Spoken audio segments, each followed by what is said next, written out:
নমস্কার। আজকে আমরা ডেকার্টের যে মেডিটেশনস নামক গ্রন্থ, যাকে আমরা বাংলায় বলছি অনুধ্যান, সেই গ্রন্থের প্রিফেস টু দ্য রিডার, পাঠকের জন্য একটি ভূমিকা লিখেছিলেন ডেকার্ট। সেই ভূমিকাটা নিয়ে আমরা আলোচনা করব। আমরা আগেই দেখেছি যে ডেকার্ট এই অনুধ্যান নামক গ্রন্থে দুটি প্রশ্ন নিয়ে মূলত আলোচনা করার কথা বলেছেন। একটি হচ্ছে মানব মনের স্বরূপ, দ্বিতীয়টি হচ্ছে ঈশ্বরের অস্তিত্বকে প্রমাণ করা। ডেকার্ট বলছেন এই ভূমিকায় যে এই দুটি প্রশ্ন নিয়ে তিনি ইতিমধ্যেই আরেকটি গ্রন্থে আলোচনা করেছেন, যে গ্রন্থটিকে আমরা অনেক সময় সংক্ষেপে বলি ডিসকোর্স, যে গ্রন্থটির পুরো নাম হচ্ছে discourse on the method of rightly conducting the reasons and seeking truth in the sciences. এই গ্রন্থটি 1637 খ্রিস্টাব্দে ফরাসি ভাষায় প্রকাশিত হয়েছিল। এই গ্রন্থে তিনি ইতিমধ্যেই এই দুটি প্রশ্ন, মানব মনের স্বরূপ এবং ঈশ্বরের অস্তিত্বকে প্রমাণ করা, এই দুটি প্রশ্ন নিয়ে, এই দুটি বিষয় নিয়ে সংক্ষেপে আলোচনা করেছেন। এবং ডেকার্টের অভিপ্রায় ছিল যে এই ডিসকোর্স নামক গ্রন্থে তিনি যে আলোচনা করেছেন এই দুটি বিষয় নিয়ে, সেই আলোচনার পরিপ্রেক্ষিতে যদি কারোর কোনো বক্তব্য থাকে, যদি কারোর কোনো সমালোচনা থাকে, তিনি সেই সমালোচনাগুলোকে পড়ে তার তাৎপর্য অনুধাবন করে তার উত্তর দেওয়ার চেষ্টা করবেন। ডেকার্ট বলছেন যে তিনি মনে করেন এই দুটি প্রশ্ন দর্শনের ক্ষেত্রে এতই গুরুত্বপূর্ণ যে এই দুটি বিষয় নিয়ে আরেকবার আলোচনা করার প্রয়োজন আছে। এখন ওই ডিসকোর্স নামক গ্রন্থে তিনি সংক্ষেপে যে আলোচনা করেছিলেন, সেই আলোচনার প্রকাশিত হওয়ার পর অনেকেই অনেক রকমের সমালোচনা করেছেন ডেকার্টের বক্তব্যের। তার মধ্যে দুটি সমালোচনার কথা ডেকার্ট এই প্রিফেস টু দ্য রিডার এইখানে উল্লেখ করেছেন এবং সংক্ষেপে তার উত্তর দেওয়াও চেষ্টা করেছেন।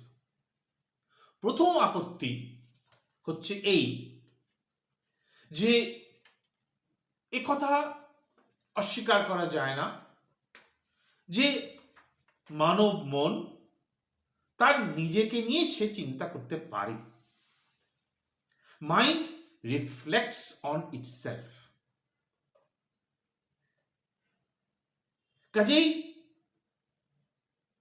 মানব মন যে নিজের সম্বন্ধে অবহিত হয়ে, নিজের সম্বন্ধে সচেতন হয়ে চিন্তা করতে পারে, এই কথা আমরা কেউই অস্বীকার করতে পারবো না। কিন্তু যারা সমালোচক তারা বলছেন এই বক্তব্য থেকে আমরা কখনোই এই সিদ্ধান্তে আসতে পারি না যে মানব মনের স্বরূপ হচ্ছে চিন্তা করা। বলছেন it does not follow that its nature or essence consists only in its being a thing which thinks. অর্থাৎ প্রথম সমালোচনা ডেকার্টের বিরুদ্ধে হচ্ছে এই যে মানব মনের একমাত্র স্বরূপগত ধর্ম হচ্ছে চিন্তা করা, এই সিদ্ধান্ত আমরা মানতে পারি না। এখানে যে কথাটার উপর সমালোচক গুরুত্ব দিচ্ছেন সেটা হচ্ছে একমাত্র, অর্থাৎ মানব মনের স্বরূপ একমাত্র চিন্তা করা, অর্থাৎ চিন্তা করাটাকেই বা চিন্তা করার ক্ষমতাকে আমরা মানব মনের একমাত্র স্বরূপ বলবো, এই কথাটা সমালোচক মানতে রাজি নন। এই সমালোচনার উত্তরে ডেকার্ট বলছেন যে তিনি একথা বলতে চাননি যে মানব মনের একমাত্র স্বরূপগত ধর্ম হচ্ছে চিন্তা করা, কিন্তু ডেকার্ট এই কথা আরেকবার ঘোষণা করছেন যে যখন মানব মন নিজেকে নিয়ে চিন্তা করে, অর্থাৎ যখন মানব মন তার দৃষ্টিটা সেই নিজের দিকে দেয়, সেই মনের দিকে দেয়, তখন কিন্তু সেই মন নিজেকে কিভাবে দেখে? এইভাবেই দেখে যে সে হচ্ছে একটি থিঙ্কিং থিং, সে হচ্ছে এমন এক সত্তা যা কিনা চিন্তা করে, চিন্তা নামক ক্রিয়ার কর্তা। তাহলে এই অর্থে ডেকার্ট দাবি করছেন যে মানব মনের স্বরূপ হচ্ছে চিন্তা করা, অর্থাৎ মানব মন যখন নিজের সম্বন্ধে অবহিত হয়, নিজের সম্বন্ধে সচেতন হয়, তখন কিন্তু মানব মন নিজেকে এই চিন্তা করা নামক কর্তা হিসেবেই ভাবি। ডেকার্ট বলছেন এই বক্তব্য থেকে আরেকটি সিদ্ধান্তে আমরা পৌঁছতে পারি, যে কথা পরে উনি এই মেডিটেশনস নামক গ্রন্থে আরো বিশদ করে আলোচনা করবেন। সেটা হচ্ছে এই যে যদি একবার আমরা প্রমাণ করতে পারি যে nothing besides thinking belongs to the essence of the mind, অর্থাৎ মনের স্বরূপগত ধর্ম চিন্তা করা, এছাড়া আর কোনো স্বরূপগত ধর্ম নেই, যদি একথা আমরা প্রমাণ করতে পারি, তাহলে তার থেকে আরেকটা সিদ্ধান্ত আমরা পৌঁছতে পারি যে স্বরূপত সত্যের দিক থেকে মানব মনের আর কোনো ধর্ম নেই, একমাত্র চিন্তা করা নামক ধর্মই আছে। Nothing else does in truth belong to it. তাহলে মানব মনের একেবারে স্বরূপগত যদি কোনো সম্পত্তি থাকে, মানব মনের যদি একদম নিজস্ব স্বকীয় স্বীয় কোনো বৃত্তি বা ক্ষমতা থাকে, সেটা হচ্ছে চিন্তা করা। তাই উনি বলছেন যে thinking belongs essentially to mind. তাহলে প্রথম সমালোচনার উত্তরে ডেকার্ট এইটুকু এখানে বললেন। দ্বিতীয় যে সমালোচনা করা হয়েছিল সেটা ঈশ্বর প্রসঙ্গে। ডেকার্ট দেখিয়েছিলেন, ওই ডিসকোর্স গ্রন্থে আলোচনা করেছিলেন যে মানব মনের একটি ধারণা আছে, একটি আইডিয়া শব্দটা ব্যবহার করা হয়েছে এখানে ইংরেজি অনুবাদে। সেই ধারণাটা কি? যে মানুষের থেকেও পূর্ণতর একটি সত্তা আছে, অর্থাৎ মানুষের থেকে পূর্ণতর সত্তার একটি ধারণা মানুষের আছে। এবার সমালোচক বলছেন যে আমার মনের মধ্যে যদি এই ধারণা থাকে যে আমার থেকেও পূর্ণতর, মোর পারফেক্ট একটি সত্তার ধারণা আমার মধ্যে আছে, তার থেকে কিন্তু এই সিদ্ধান্তে আমরা পৌঁছতে পারি না যে এই ধারণাটি আমার থেকেও পূর্ণতর, বা এই সিদ্ধান্তেও পৌঁছতে পারি না যে যদ বিষয়ক সেই ধারণা, সেই যে পূর্ণতর সত্তা, সেই পূর্ণতর সত্তা অস্তিত্ববান। তাহলে দ্বিতীয় সমালোচক বলছেন যে যদি বা একথা মেনেও নি ডেকার্টের মতো করে যে আমার মধ্যে আমার থেকে পূর্ণতর সত্তার একটি ধারণা আছে, তার থেকে এই সিদ্ধান্তে আমরা পৌঁছতে পারি না যে এই ধারণাটা আমার থেকেও পূর্ণতর, অথবা ওই যে পূর্ণতর সত্তার ধারণা আমার মনের মধ্যে আছে সেই পূর্ণতর সত্তাটি অস্তিত্ববান, এটি আমরা বলতে পারি না। এটি হচ্ছে দ্বিতীয় সমালোচনা। এই দ্বিতীয় সমালোচনার উত্তর দিতে গিয়ে ডেকার্ট বলছেন যে এখানে আইডিয়া, যার বাংলা আমরা করছি ধারণা, শব্দটি প্রতি আমাদের নজর দিতে হবে। কেননা ধারণা বলতে আমরা দুরকম জিনিস বুঝতে পারি। ধারণা বলতে আমরা বুঝতে পারি ধারণা করা নামক যে মানসক্রিয়া।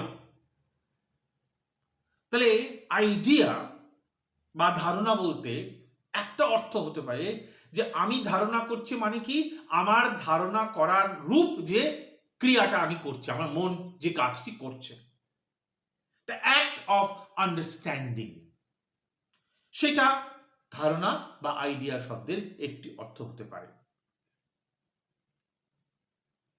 এবং এই অর্থে কিন্তু আমার ধারণাটি কখনোই আমার থেকে পূর্ণতর হতে পারে না। কারণ আমার ধারণা মানে যদি এটাই হয় যে আমার চিন্তা নামক, বোধ নামক ক্রিয়া, সেটা তো আমারই, সেটা তো আমার মনেরই একটা ক্রিয়া, কাজে সেই ক্রিয়াটা আমার থেকেও পূর্ণতর হবে, আমার থেকেও আরো সমৃদ্ধ হবে, এটার কথা আমরা ভাবতে পারি না। কিন্তু এই আইডিয়া বা ধারণা শব্দটির আরেকটি অর্থ হতে পারে, আরেকটি অর্থেও আমরা অনেক সময় ব্যবহার করি, সেটা হচ্ছে যদ বিষয়ক ধারণা। আমি যখন বলি যে মাই আইডিয়া অফ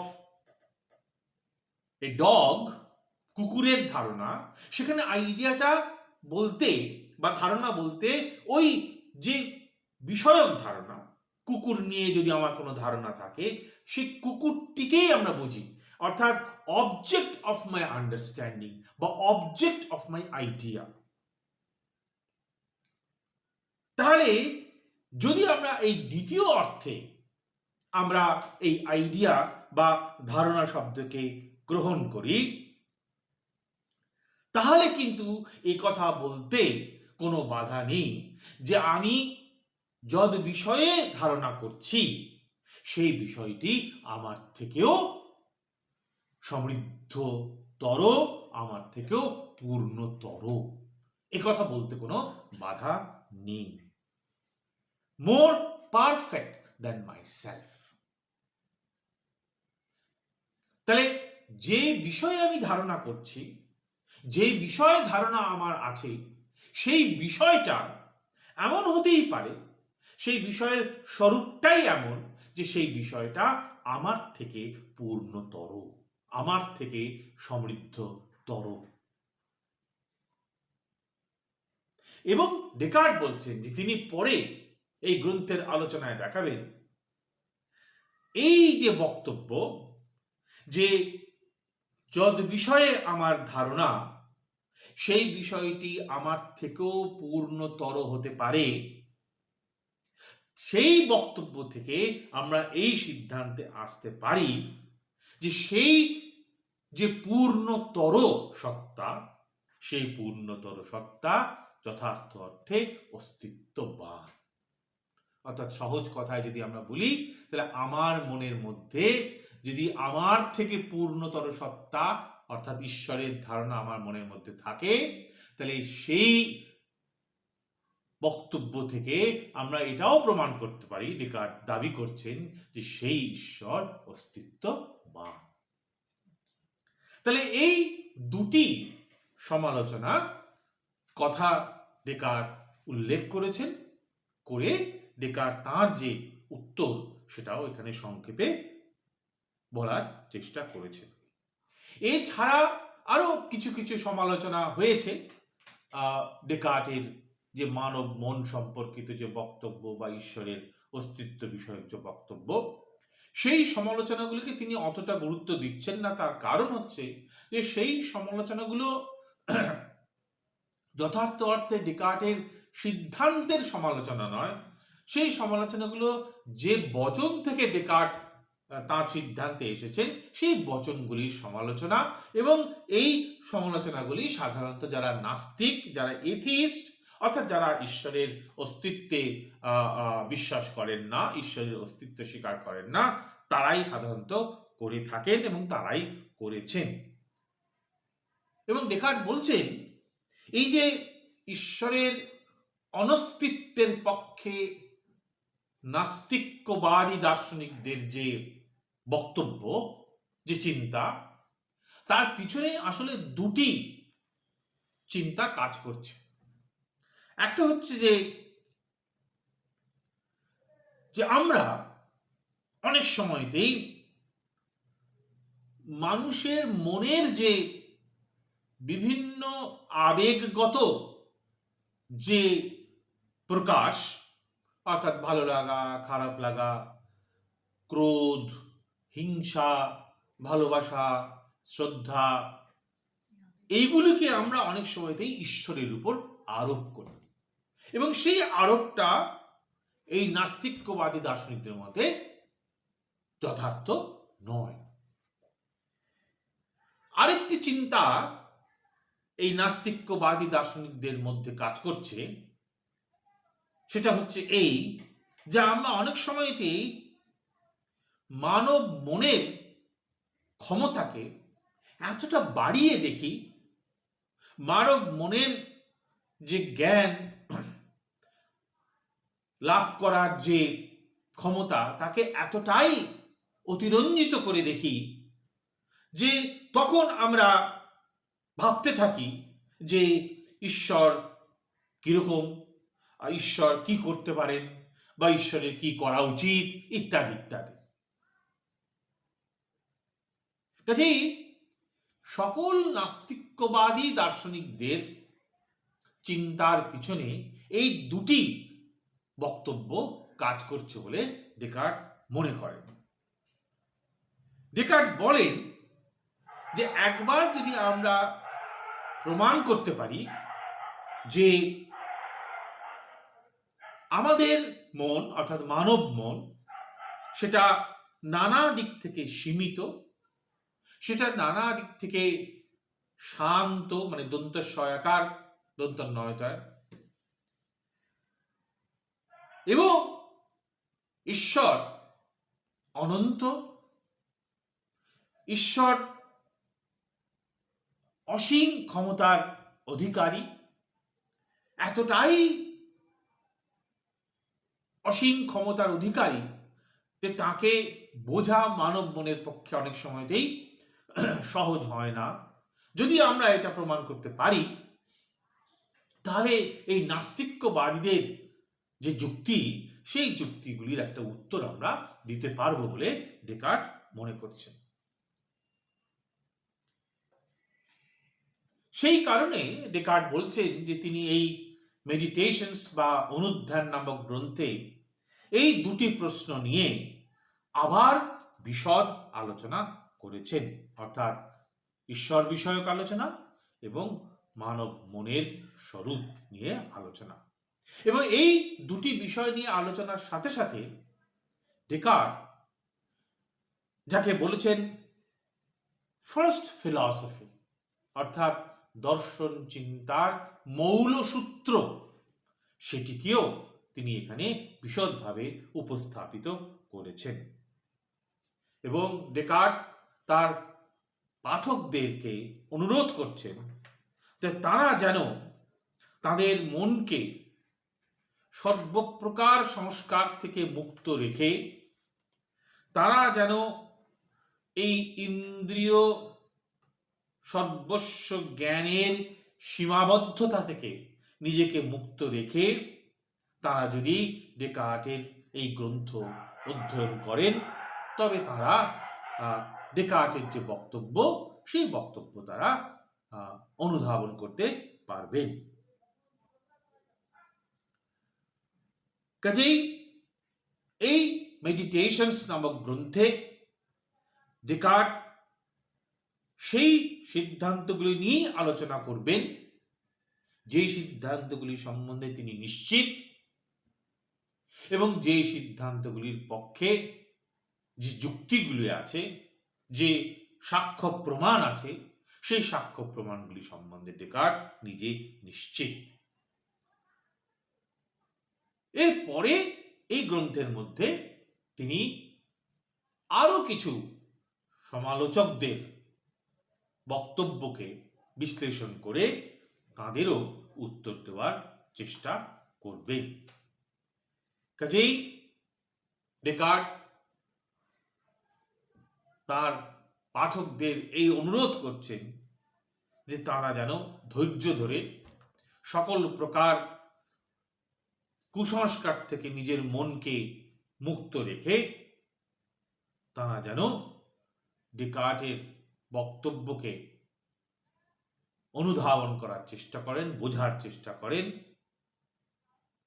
এবং তারপরে যদি তাদের কোনো সমালোচনা থাকে নিশ্চয়ই তারা সেই সমালোচনা করতে